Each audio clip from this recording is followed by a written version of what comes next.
Gravando. Tá gravando. Tá gravando. Mas você não vai fazer pergunta, não?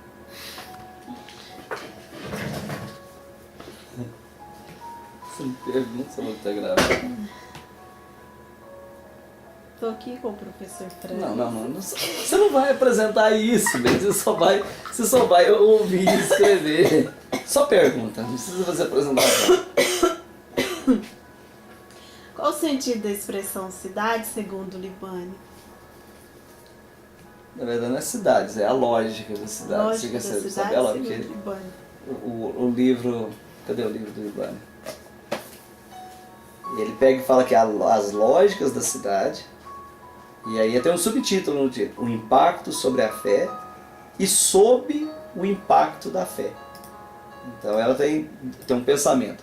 Ele tenta entender, olhar a cidade com todo esse emaranhado dela, hoje ele fala o meio urbano hoje, essa cidade mais avançada, e com todo esse emaranhado dela, com toda essa ruas, diversões, tanta coisa que a cidade tem, e ele procura ver uma lógica nisso. E quando ele fala da lógica, ele quer saber para onde ela vai, como é que se acompanha esse crescimento. E aí para isso Libani pensa assim, e essa lógica de crescimento da cidade, ela mantém valores, ela cria novos valores, ela destrói valores. Qual que é a lógica da cidade? E aí ele pensa sobre uma ótica de fé. Ele é um teólogo, então ele pensa, e a fé? Como é que a fé sobrevive nesse aparente caos da cidade? O que a fé também pode fazer para minimizar todo esse caos, né, essa loucura da cidade? Então é esse o pensamento que ele faz da lógica. Então a expressão que ele usa, lógica da cidade, traduz um anseio de encontrar uma explicação para essa maré humana. E aí ele fala que até as cidades elas estão mais próximas de uma Olimpíada do que de um jogo só, porque tem várias coisas acontecendo ao mesmo tempo. A cidade tem muita coisa acontecendo ao mesmo tempo. A cidade hoje, ela não é uma cidade fácil de se compreender. Ela não tem um local que você olha para um lugar, está acontecendo aqui, agora eu olho ali, está acontecendo, não. Ao mesmo tempo tem muita coisa acontecendo, tem muita gente, tem muitos centros. Então ele tenta entender essa lógica, né?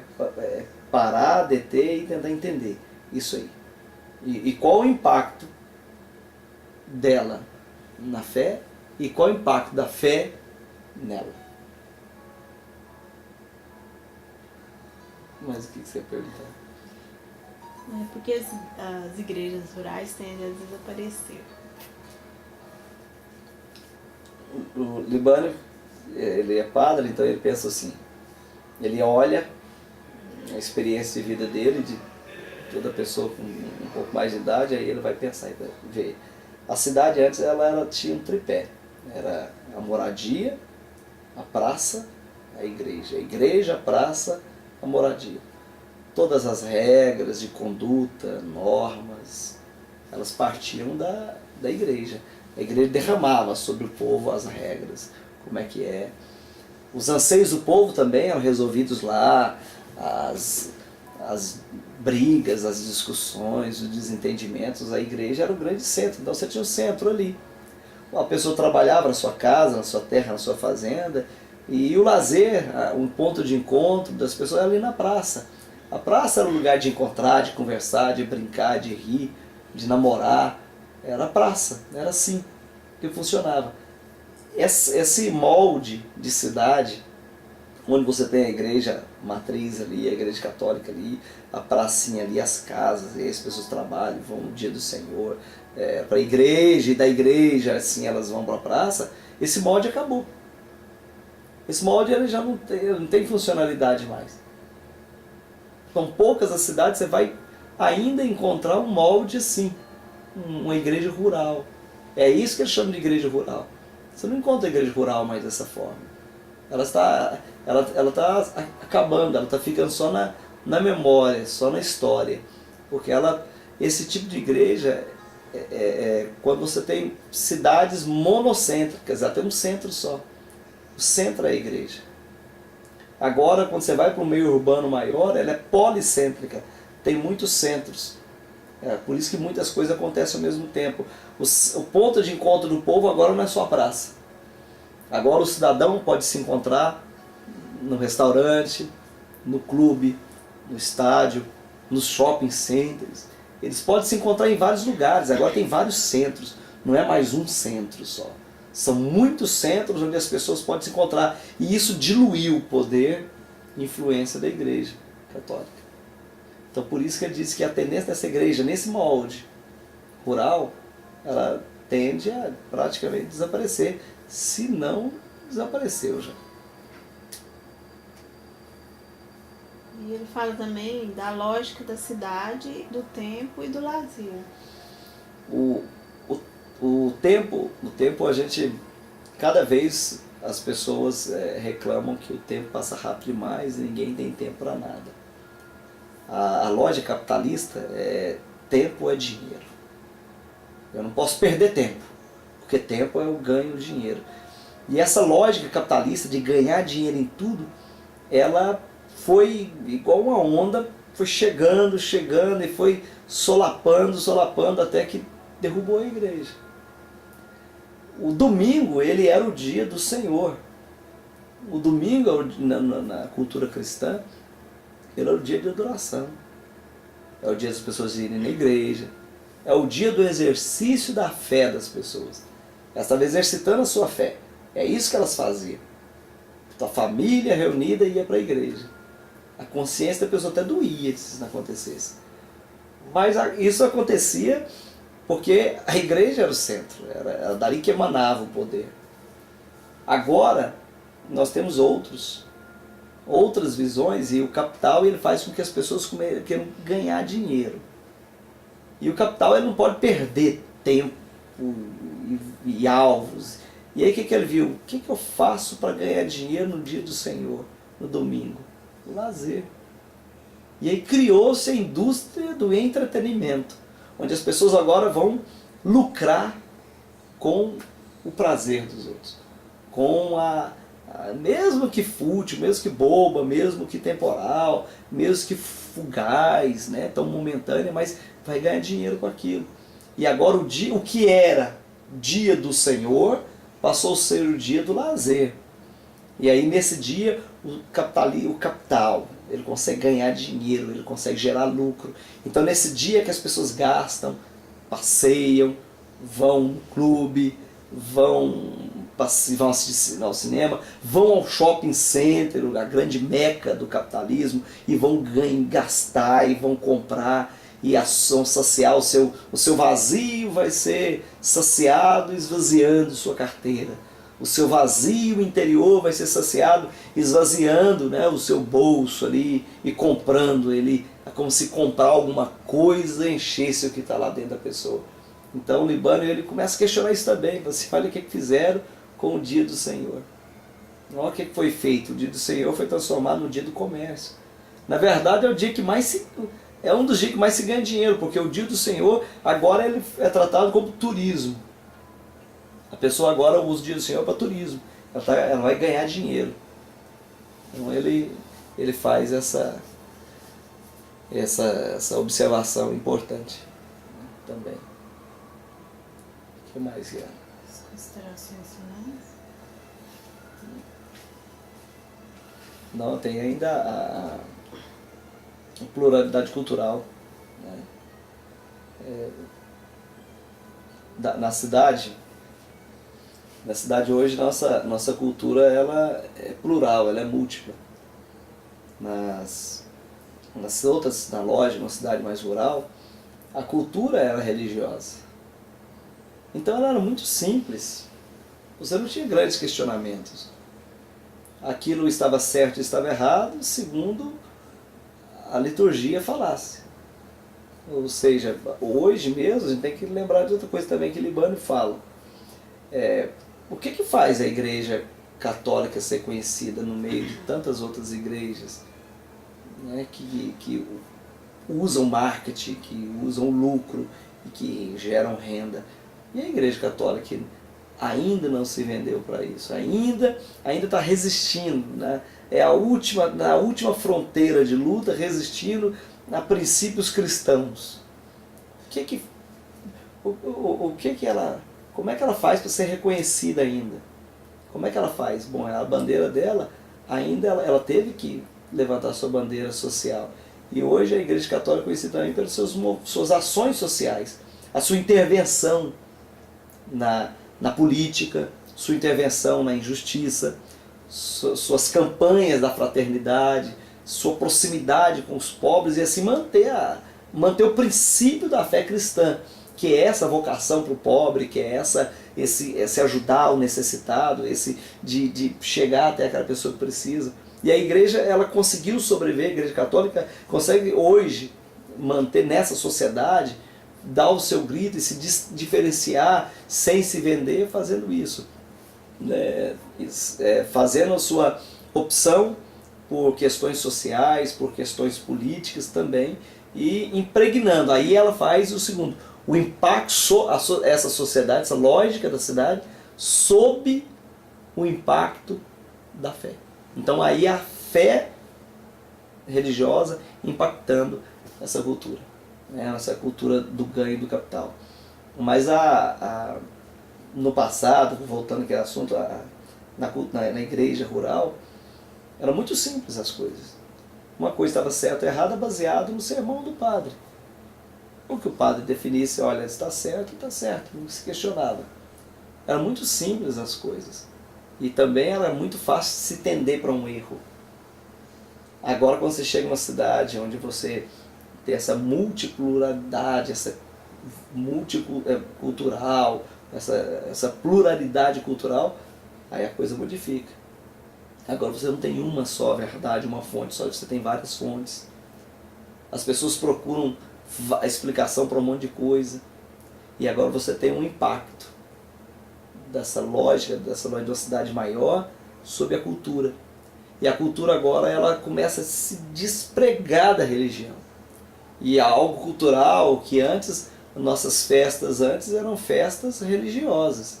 As festas religiosas hoje, ela perdeu o seu caráter religioso. Olha nas nossas escolas, nós temos a festa junina, que era uma festa tipicamente religiosa. E essa festa junina agora ela pode ser festejada por qualquer religião, porque era uma festa da venda, do lazer, da farra. Ela perdeu o seu caráter religioso. A cultura se vendeu. A cultura foi comprada. A cultura tem que gerar lucro agora, tem que gerar dinheiro. Então a lógica das cidades é fazer isso. As cidades são centros capitalistas, são centros de circulação de muito dinheiro. Então até a cultura tem que começar a gerar lucro. Se a cultura não gera lucro, ela tende a desaparecer. Ou ser modificada, ou ser engolida, que é o que eles fazem. Ainda existem essas festas de cultura religiosa, existem, mas elas já perderam o seu fundo religioso. Os nossos feriados, na maioria das vezes, eles também foram engolidos pelo consumo. Essa lógica da cidade engoliu. Os feriados são dias para a gente parar de trabalhar, mas raramente você tem um feriado religioso e exercido pelos seus adeptos daquela região, exercido ali pelo catolicismo, exercido e festejado ali. Então é um dia de parar, mas o caráter religioso vai se perdendo, vai se diluindo. Então Libânio faz esse questionamento, né, que a cultura passou a ser cultura de massa. E a cultura de massa, a cultura das multidões, ela tem que responder o anseio, ela tem que responder o desejo das multidões. A cultura ela não impõe mais. A cultura ela dessa lógica do ganho, a cultura ela agora tem que gerar lucro, e se ela tem que gerar lucro, então a cultura ela pode ser estatística. A gente pode fazer uma análise, ver o que o povo quer, e baseado no que o povo quer, a gente cria aquela cultura para o povo. Uma cultura do momento, uma cultura da circunstância, uma cultura da situação, uma cultura que responde o anseio imediato do povo. Essa é a cultura dessa lógica cultural. Né? E aí entra os avanços da comunicação, né? A liberdade, a liberalidade sexual, com a diminuição do peso religioso, os conceitos morais eles começaram a ficar bem mais largos. A linha do que é moral, do que é imoral, do que é certo, do que é errado, ela antes tinha um peso religioso. A religião ia lá e dizia, isso não pode, isso pode. Agora já não tem mais. Porque o que pode e o que não pode vai depender do que se ganha dinheiro. Hoje até mesmo limita-se a liberdade sexual somente quando ela começa a gerar prejuízo. Se a liberdade sexual começa a gerar tantas pessoas com doença sexualmente transmissível que começa a gerar despesa, então agora a gente tem que plastificar isso aí. Então agora vai ter a liberdade sexual, mas vai incentivar o uso preservativo, ou seja, a igreja era mais simples a ideia dela. O sexo só dentro do casamento. Era muito mais fácil. Era muito ali, caixinha, quadradinho, certinho. Você vai ter relação sexual dentro do casamento. Pronto. Resolvido os problemas de DST. Resolvido um monte de problema social. Mas com essa pluralidade cultural, a igreja não tem esse peso, esse dito é assim mais. E agora você tem o mando do comércio. A pessoa quer prazer na hora, quer o prazer rápido, quer o prazer momentâneo, que se venda isso para ele. Tudo que a pessoa pode comprar é vendido. Até prazer. Até sensação de felicidade. Eu posso vender? Eu ganho dinheiro com isso? Vamos vender. O corpo, que para a igreja era templo do Espírito Santo, mas pode se ganhar dinheiro com ele. Então vamos ganhar dinheiro com ele. A alegria, que era a presença de Deus, a comunhão com os irmãos, eu posso ganhar dinheiro com ele, fazer uma festa, boate. Essa é a nova lógica. Essa que a igreja agora tem que aprender a viver sem se corromper. Passar por tudo isso sem se vender. E ele fala, Libânio fala assim, a igreja não pode fazer aquilo que Cristo mais odiou, que foi essa venda, essa barganha, essa negociação. Porque Cristo mandava fazer que as pessoas se amassem, que se ajudassem, que vivessem em comunhão. A igreja era comunitária, ela é do grupo. A igreja faz as pessoas olharem na face um do outro. Essa nova lógica da cidade faz as pessoas ficar dentro de casa, no computador, na internet. E eu posso me comunicar com milhares, mas eu conheço poucos. Eu não tenho mais contato face a face, gente, já não tenho mais aquela conversa, já não tenho mais sentar lá na porta da rua. A fofoca, ela é viral, ela já não é mais aquela fofoquinha tão menos prejudicial ou tão menos abrangente que acontecia na porta da casa. Agora um boato, uma fofoca pode se disseminar no mundo inteiro. Essa é a nova lógica da cidade, essa que vai influenciar completamente a cultura, que vai influenciar completamente a cidade, e aí influencia a igreja. E a pergunta é até que ponto a igreja vai influenciar a sociedade. Até quando a igreja católica vai aguentar a pressão? As igrejas evangélicas já, se a gente for olhar pela história, elas já nasceram vendidas, né? Na Reforma Protestante, os donos do dinheiro que financiaram aquela reforma.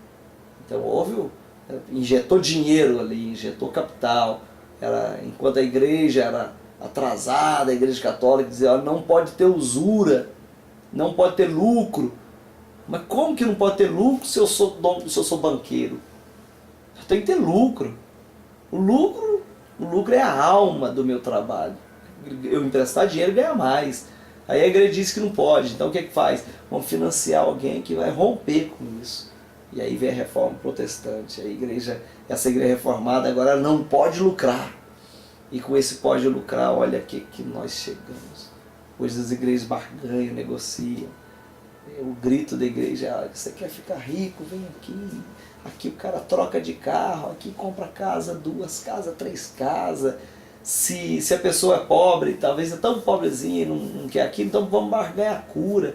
Vamos atingir uma classe social que está doente, que não tem acesso a médicos. Vamos aproveitar os problemas sociais do país e vamos negociar essa fé com as pessoas. O grito da igreja é justamente esse: não permitir que isso aconteça. E essa tentativa da lógica, de entender essa lógica, a lógica da cidade, as lógicas da cidade, não é uma, são várias, e o impacto que essas lógicas têm sobre a fé e a influência que a fé, e no caso aqui a fé católica, que era mais específico nisso, terá nessas cidades.